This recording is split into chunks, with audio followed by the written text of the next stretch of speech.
nshimye Imana cyane, nshimishijwe n'Imana mu mutima wanjye ko twongeye guhurira mu nzu y'Imana.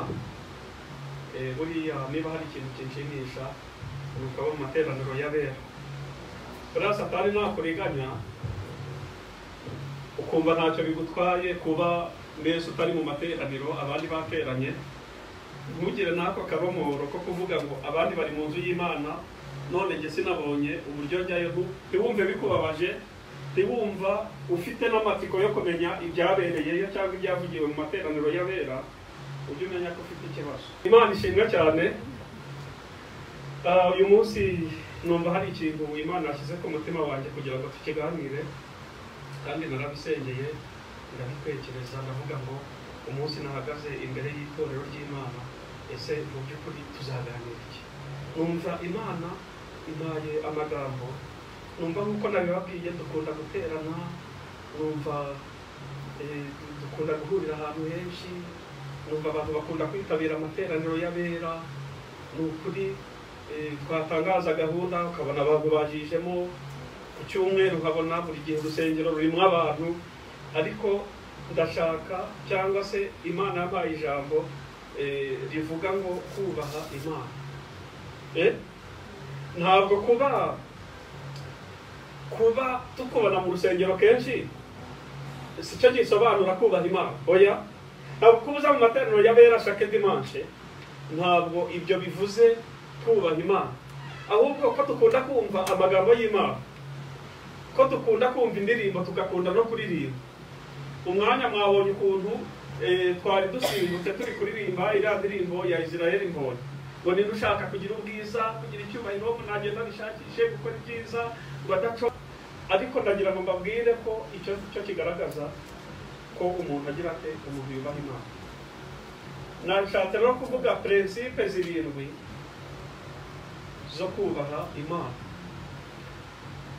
Dusoma ijambo ry'Imana riri mu Bami, kuko niho nashatse ko tureba kubaha Imana ni iki, ese ingaruka zo kubaha Imana ni izihe. Byose turagenda tubigarukaho. Abami ba kabiri ibice 4, Abami ba kabiri ibice 4, turahera ku murongo wa mbere. Bukeye umugore umwe wo mu bagore b'abahanuzi asanga Elisa, aramutakambira ati, umugaragu wawe ari we mugabo wanjye yarapfuye, kandi uzi ko uyu mugaragu wawe yubahaga Uwiteka. None umwishyuza araje, arashaka kujyana abana banjye bombi ngo abagire imbata ze. Elisa aramubaza ati, none se ugirire nte? Mbwira niba hari icyo ufite imuhira. Nawe ati, umuja wawe ntacyo mfite imuhira keretse agaherezo k'utuvuta. Aramubwira ati, genda utire ibintu birimo ubusa mu baturanyi bawe bose, ariko ntutire bike, maze winjirane mu nzu n'abana bawe, ukinge utwo tuvuta, udusuke muri ibyo bintu byose, ikintu cyose uko cyuzuye ukibike. Imana itugire neza. Haleluya. Aha ngaha havutse ikibazo, ngo uyu mugore yari afite ikibazo koko. Umugabo yafashe umwenda nk'uko abandi bose tubufata, nanjye njya nyifata, hamwe wenda mujya mufata amadeni. Ufata ideni si icyaha, kibi ni ukurifata ugambiriye mu mutima wawe kutazaryishyura. Se ko aho binagoye kuriheza, ararifata nk'uko abandi bose bayafata. Arangije Imana iramucyura, arapfa atarishyura ideni ry'abandi. Apfa asize umugore n'abana. Ni ukuvuga ngo uwo mugore yari agiye kwitwa umupfakazi, abana bari bagiye kwitwa imfubyi nyine zitagira se. Mbese yabasize mu bibazo, asiga ari abakene, asiga nta n'ikintu bafite cyo kubatunga, asiga nta kintu bafite cyo kubarengera. Ariko ijambo ry'Imana riratubwiye ngo imwe muri karagiteri yaranze uriya mugabo mbere y'uko apfa, ngo yagira ute, yubahaga Uwiteka. Haleluya. Uriya mugabo mbere y'uko apfa, hari ibanga ryari ririho muri uriya muryango. Ni uko uriya mugore, uriya mugabo mbere y'uko apfa yari azwi ikintu bita kubaha Uwiteka, kubaha Imana. ndagira mbabwire ko kubaha Imana kwawe bishobora kuzagira ingaruka nziza ku bana ushobora gusiga ku isi kubera ko wubashye Imana. Noneho amaze gupfa ngo umwishyuza we ntiyareba. Hari abishyuza rero bariseriye batirirwa bareba ngo usigaye uri umupfakazi, ngo umurateho iby'ubupfubyi bw'abana, ibisamvu, ngo wirirwe umurataho. Nyine urabona hoya nta ndabona umugabo wawe yarandimwe amafaranga mpereza ibyanjye. Niko bimeze. Umugore agira ikibazo, ndetse Bibiliya itubwiye ko ngo no mu kintu yari asigaranye cyo kurya, yari asigaranye utuntu tw'utuvuta dukeya ngo mu mperezo. Mbese nawe yari ari kuri tangente y'ubuzima, yari agiye kwitwa n'inzara, ariko kubera umugabo yapfuye yarubashye Imana, bigiye kubagiraho ingaruka nziza, kandi uwitahiye yaritahiye kera. Ingaruka nziza zo kubaha Imana. Noneho umwishyuza aje aramubwira ati njyewe iby'uko uri umukene, iby'uko usigaranye utuvuta duke, njyewe ejo mpamvu ndashaka ibyanjye, kandi urabizi ko umugabo wawe atarapfa yarandimwe amafaranga, yarandimwe ideni, none ndaje kugira ngo unyishyure. Akomanga ku rugi aramubwira ati nyishyura, niba utanyishyuye dore ikintu yari agiye kumukorera cyari kuzajya gihora kibabaza ubuzima bw'iteka ryose. Yaramubwiye ngo noneho niba utanyishyuye mpaba abana bawe. Ibaze nawe ufite nk'abana, umuntu akubwira ati umugabo wawe atarapfa yarandimwe amafaranga, none kugira ngo ikibazo kirangire ngisipurine haba abana bawe bazankorere bajye kuba abaretwa, bajye kuba imbata zanjye. Nicyo ramubwira ati kuko nta kindi ufite, icyo ufite kinde mpereza abana bawe. Haleluya. Uriya mugore yari umunyabwenge, aravuga ati ariko mbere yo gufata icyemezo cyo gutanga abana nabaje gasanga umukozi w'Imana. Haleluya.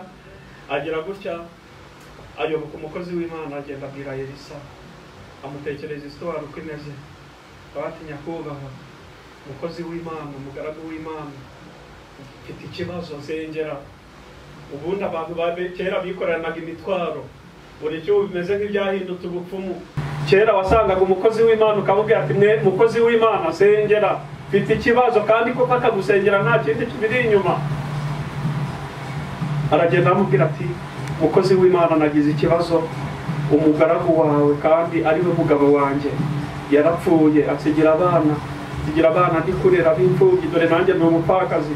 None umugabo wanjye databuja yapfuye arimo umwenda, none umwishyuza araje kugira ngo atware abana banjye. Ariko nyakubahwa hari ikintu ushaka kubwiriza, umugabo wanjye atarapfa yubahuye imbere.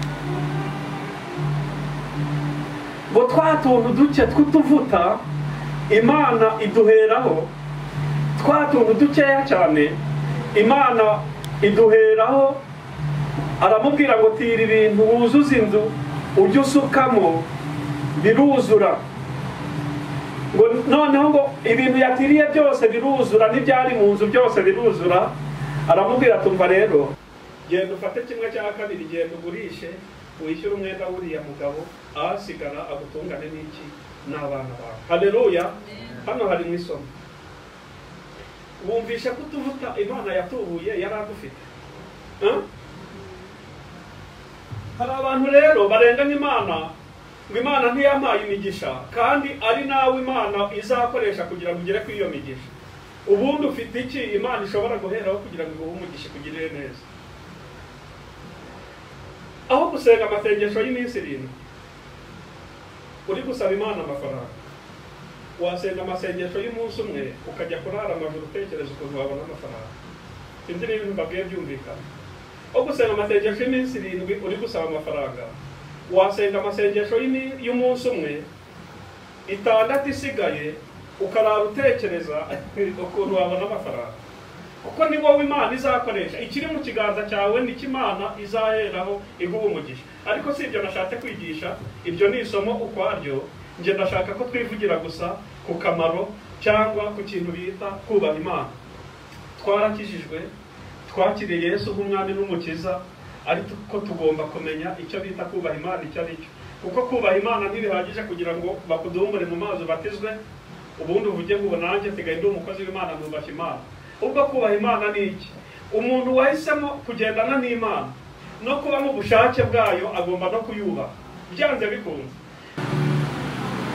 bitandukanye n'ibintu twamenyereye byo kuza mu rusengero, byo kuza mu materaniro, byo kumenya kuririmba, byo gukora imirimo igaragara sibyo n'itagaragara. Ibyo ntibivuga kubaha Imana. Ibyo ntabwo ari cyo bita kubaha Imana. Kubuza mu materaniro kenshi si cyo bita kubaha Imana. Ahubwo kubaha Imana ndashaka kukubwira ko ari ubuzima. Kubaha Imana ni imibereho yawe ya buri munsi, mu migirire yawe personnellement. No kuvuga ngo ngiye kubaho urugero. Burya wowe twebwe tukuzi gutya tukuruzi sibyo. Rimwe na rimwe iyo wambaye neza turati wow, wambaye neza kandi mukunda kwambara neza, mwambaye neza, mwambaye neza, murakeye, muragaragara neza sibyo. Kore kabubwira twebwe tukuruzi gutyo, ariko niwe wiyizi n'Imana niyo koze. Ati gute yuri ahantu mu cyumba cyawe wenyine n'umugabo wawe adahari, n'umugore wawe adahari, n'umwana wawe adahari, wenyine gusa, wowe mu cyumba cyawe wenyine gusa. Kwa ya mitekerereze ugira uri mu cyumba cyawe, nta muntu ukuruzi, bya bindi wibwira na bya bindi ukora nibyo bigaragaza ko wubaha Imana. Naho ubundi twe watumaska ukatubeshya, ukunda gutwara Bibiliya, ukunda kuza mu materaniro, ariko iyo uraha utakuruzi wenyine n'umutima wawe, ni wowe nyawe wa original. Naho ubundi uko tukuruzi twe tumenya umuntu mu buryo buri pirate, ntabwo tumenya umuntu usakuruza, ahubwo ni wowe wiyizi, ni wowe mbese ni wowe uzi ko wubaha Imana. Nababwiye ngo kubaha Imana ni ubuzima bwa buri munsi. Uri mu kazi niho wigira kubaha Imana. Uri kumwe n'abantu batavuga Imana, aho ngaho niho ugiye kugaragaza isura nyayo y'ubumana buri muri wowe. Ubundi kubaha Imana ni ikintu, ni parti y'ubumana muri twebwe, kuko isura y'Imana niri muri twe, nitwe noneho tugiye kugaragaza Imana mu bantu batayizi. Utanavuze wenda amagambo menshi, utanasomye Bibiliya, utanaririmbye cyane, ahubwo imigirire yawe ya buri munsi niyo igiye kugaragaza ubumana buri muri wowe. Iyo uri kwiga uri mu ishuri niho ukwiye kwigira kubaha Imana. Noneho reka mbabwire ikindi gikomeye, no muri shuwa ufata, muri shuwa zawe, donc mu mahitamo yawe ya buri munsi, mu migambi yawe ugira, naho ukwiye kuhubahira Imana. Ese mu migambi yawe ugira ya buri munsi, imigambi yawe irimo kubaha Imana cyangwa kubahisha Imana? Rimwe na rimwe hari igihe ntanga urugero, ngo hari igihe dusaba ibintu Imana, ariko yabona ko nta nyungu zirimo imbere ku Mana, yabona ko ntacyo bizayimarira, ikabikwiba. Hari igihe umuntu agira gutya, dukunda no kubivuga, ngo rwose ngo dukeneye kuzubaka amazu, ngo natwe hano i Burayi tukagira amazu, ngo tukagira hari n'igihe tuvuga ngo tuzatunga ngo za shato n'ibindi, ngo ukumva ngo tuzagura ikimodoka cyiza kinini sibyo.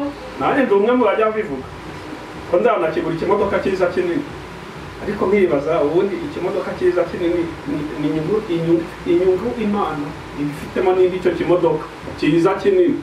None bikaba nk'igiporushe kinini cyane, kigenze nka cyane ni bisi cy'igiporushe gishobora gutwara nk'abantu 10. Ubundi inyungu Imana ibifitemo kumbi icyo giporushe ubundi ni iyihe? Niba kuko ndi umwana w'Imana, niba ndi umukristo, Imana niduha byashatu ni urugero, Imana irabitanga, Imana ijya ibitanga pe, ibizu rwose bya hatari, ku buryo bazaba Che Felix cyangwa Che runaka sibyo, ko hari abantu benshi bitirira ahantu kubera, kandi wenda bakaba baranapfuye, ariko kubera ikintu bashyize aho cy'igikorwa gihambaye bakajya bahamwitirira. Ariko ni izihe nyungu Imana ifitemo kuzaguha cyashatu? Noneho rero nguko iyo usenze Imana nta buryarya, uvuga ati ngewe Mana umugaragu wawe nuko mbayeho nyakubahwa, ntacyo mbaye.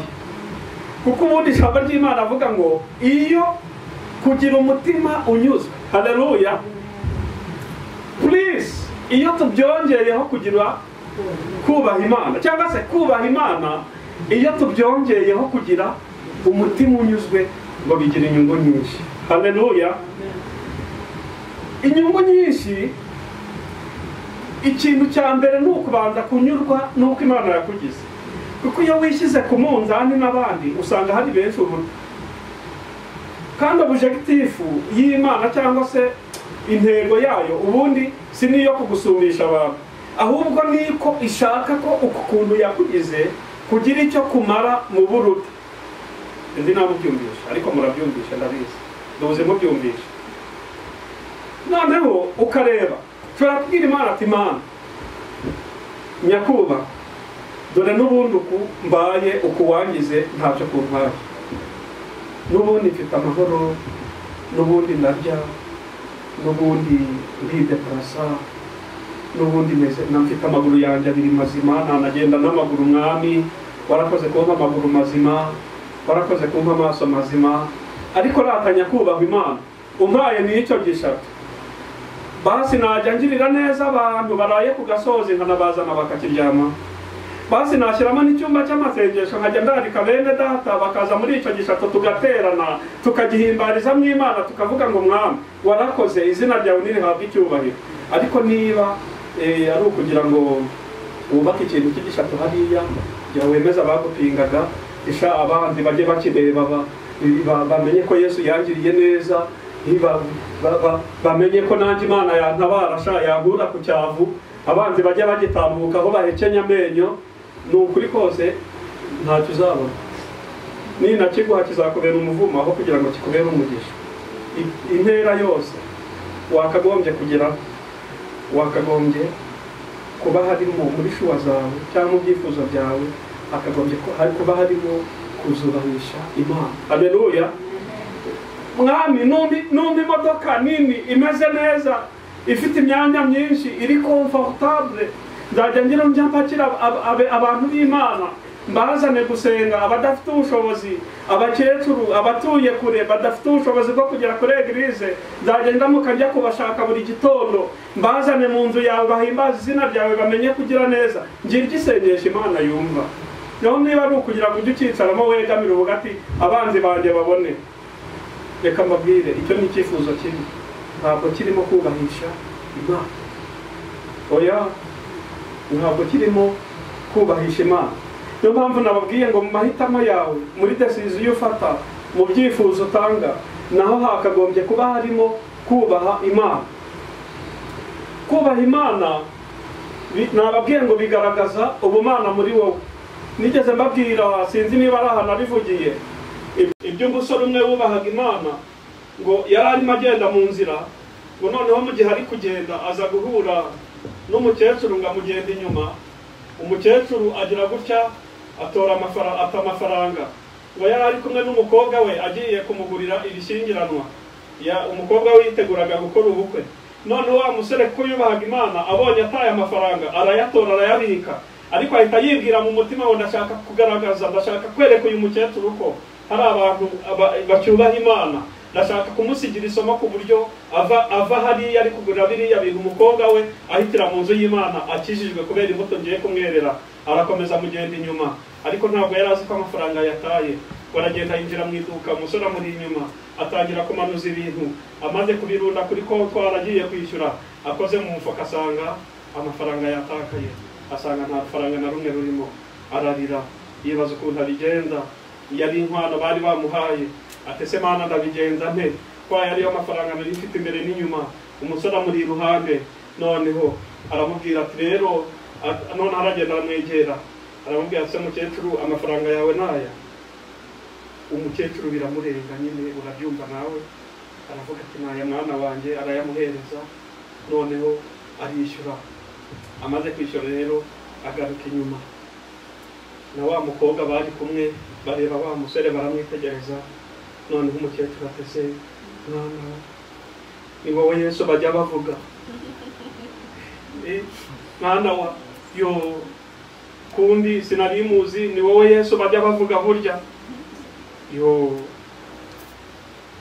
byumvikane ngo Yesu yari ari muri ya musore ariko ashaka kumenyekanisha ko se geste haleluya akora geste yo gutuma Yesu agira ate Yesu amenyekana Yesu ati ni wowe Yesu bajya bavuga musore ati ngwino nje kumukwereka ahantu aba ati Yesu ndimo ariko nawe ukunahindutse nawe yakugirira neza ahitira mu rusengero na wa mukobwa we bashima Imana baravuga ati Yesu twamubonye agenda n'amaguru rwose kuko ntitwari tuzi ko hari umuntu muri iyi si wakora ibintu mubi musore adukoreye nyamara nkeka ko ari abubahari ashobora kugira gutya yabona umuntu ataye amafaranga akayatora agahita abika ndetse rimwe na rimwe akabishimira Imana ngo Imana iranyibutse ariko ndagira ngo abwire ko uzaba wibye haleluya nguko kubaha Imana ikeneye noneho ikindi kubaha Imana bigaragaza maturité spirituelle wenda bisobanuye nukora ubushake bw'Imana muri wowe donc ukaviva Imana ugakora ugushaka kwayo ugakora ibyo ishaka rimwe na rimwe bidusaba no kugira ikiguzi dutanga kubwo kubaha Imana rimwe na rimwe bidusaba no kugira ibyo duhomba rimwe na rimwe bishobora no gutuma ubipfira kubwo kubaha Imana Petero Paulo yigeze abwira Abafilipi arababwira ngo ubi byarinda mu yanjye byampinduye iki igihombo ndetse ageraho navuga ngo ndetse byahindutse amase ndetse iyo mbirebye mbibona nk'ibibambye kandi nabyo iyo bindebye bibona nk'ubambye kandi Paulo yari umunyacyubahiro ukomeye yari umunyamategeko yaravugaga rikijyana yari umwe mu bantu bavuga rikijyana ariko bari basigaye rimwe na rimwe bamufata gutya mu ijosi bakamuhambira iminyururu akabyemera akavuga ngo kubwo kubaha Imana nahindutse imbohe ya Kristo haleluya kubwo kubaha Imana iby'isi byahindukiye ubusa ndabireba nk'ibibambye mujye mwibuka Yosefu muri Egiputa ntiyarabayeho nabi kwa muka Potifari ariko yaravuze ngo kugira ngo tuzukure izina ry'Imana namenye aremera mu kigurira imiryango ya gereza yinjira muri gereza kubwo kubaha Imana no kubaha Imana bigira inyungu nyinshi mu buzima bw'umuntu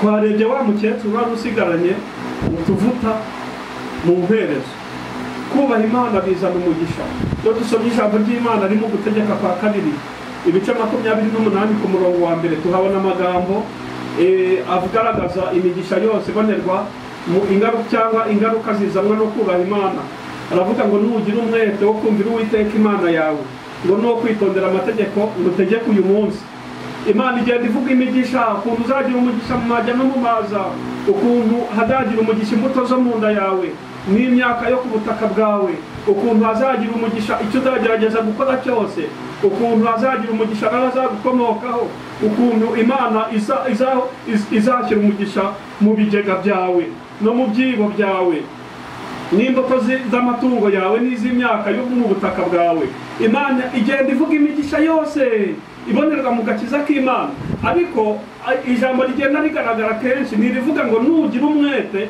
wo kumvira Uwiteka Imana yawe ngo nuwo kwitondera amategeko yayo yose igutegeka uyu munsi Imana ndetse hari naho ivuga ngo uzaguriza amahanga yose yo mu isi ngo uzaba umuntu uguriza ngo wowe ntuzaguza ariko rimwe na rimwe hari igihe iryo jambo rimwe na rimwe tujya turyibeshaho uzaba umuntu uguriza ariko Imana izaha umugisha imirimo y'amaboko yawe haleluya y'ibintu uri gukora ubyongeyeho kubaha Imana ibiha umugisha intambwe ya mbere cyangwa se principe ya mbere ni ukumenya ubushake bw'Imana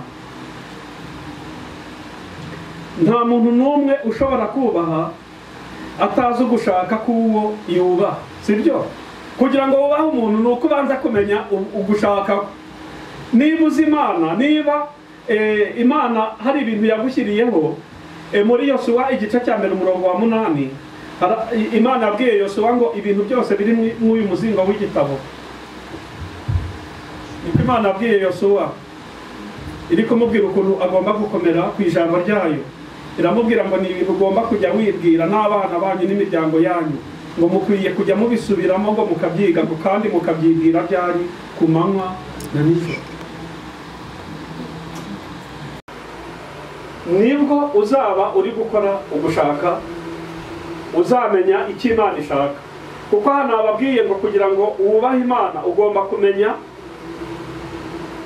kumenya ibyo ishaka. Utazi ibyo ishaka nta buryo wayubaha.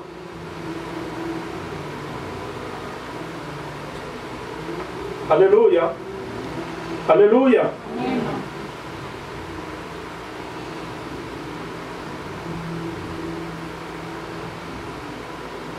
Prinsipe ya kabiri.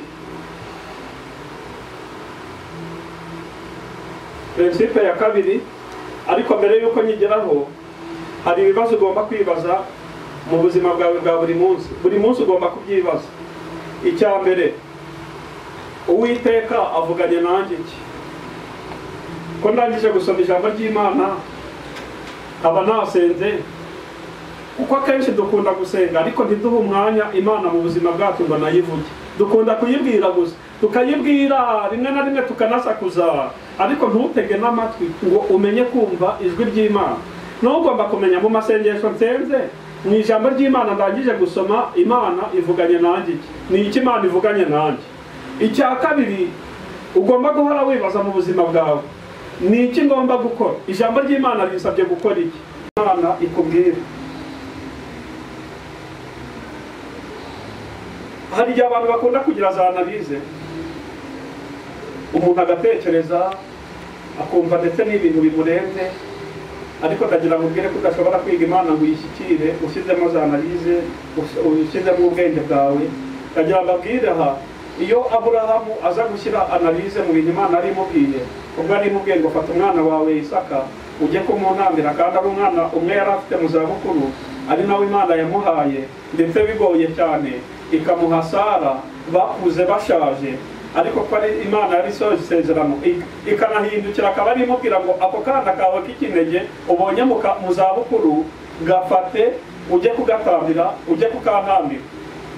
Iyo Aburahamu aza kugira analize cyane nyinshi agashyiramo ubwenge, ariko si Imana yo ubu ntigerageje irabona gufata umwana nk'uyu ni nk'impaye ngo reka, ndetse agashaka kubishyiramo ubwenge. Ahubwo kuko Aburahamu yubahaga Imana, haleluya, kuko yubahaga Imana mu mibereho no mu buzima bwe, yapfuye kumenya gusa ko ari yivuze, kuko amajwi yose avuga rimwe na rimwe ntabwo aba ari ay'Imana, ariko Aburahamu yari azi kumva ijwi ry'Imana. Haleluya. Nizeye sakurusa ndashidikanya ko ngarukana n'uyu mwana, cyangwa se ntabwo ngaruka njyenyine, byanze bikunze ngiye kumutamba, ndagarukana umukwizera mfite, ni Imana yamuduhaye, ndagarukana umwana. Aragenda amubwira ati kubera kubaha Imana no kumvira Imana tugenda, aramushorera. Kubaha Imana, prinsipe ya kubaha Imana bigusaba kureka inshuti zawe, ukamenya inshuti ukwiriye kubana nazo zitakujyana cyangwa se zitagukura kuwo wubaha cyangwa ku Mana yawe. Iyo umuntu yubashye Imana agomba kumenya n'inshuti akwiriye kubana nazo. Ntabwo ngenda mbisobanura byose bwakeye. Prinsipe ya kane, kubaha Imana bigusaba gutanga ikiguzi iyo bibaye ngombwa, cyangwa kureka bimwe mu byari bigufitiye umumaro cyangwa se bigufitiye inyungu. Iya gatandatu ni uko kubaha Imana bigusaba gukomeza kuyizera no kuyigirira icyizere mu mibereho yawe ya buri munsi. Iya karindwi ni uguhora witeguye kwakira imigisha yose ituruka mu kubaha Imana. Haleluya. Iyo wubashye Imana ugomba guhora witeguye ukugira neza kw'Imana yawe, ugomba guhora witeguye imigisha yose, kuko umuririmbyi yaravuze ngo imigisha yose ibonerwa mu gakiza k'Imana kubw'ubuntu nagizemo, kubw'ubuntu narayihawe. Haleluya. Umugisha wa mbere ni uwo kwihana ibyaha. Kutubaha Imana byo bituganisha ku mivumo, kuko hariya mu gutegeka kwa 2:28 noneho guhera ku murongo wa 15 hari ubwoko nabwo bw'imivumo ituruka mu kutubaha Imana: ibirwara, imyaku, imivumo mu byo ukora. Kubera iki? Kubera kutubaha Imana. Reka mbabwire, Imana ishyire cyangwa se iduhe mu mitima yacu uburyo bwo guhora tuyubaha. Mwakire neza ijambo ry'Imana. Haleluya. Muhaguruke dusenge Imana, dusengere iki cyifuzo twese, tubwire Imana ngo Mwami, turashaka ko mu mitima yacu uduha gukomeza kukubaha, uduha gukomeza kugendana nawe, uduha gukomeza kubana nawe. Umugisha wa mbere ni uwo kubanza kubabarirwa ibyaha. Niba uri aha wumva utarababarirwa ibyaha, ukaba wumva nawe Yesu yakugirira ubuntu akagukiza akagutabara, agira ngo ushyire ikiganza cyawe hejuru tugusengere Imana, ubanze tubwire Imana ngo mubanze umukureho umuvumo wo kuba akiri mu byaha.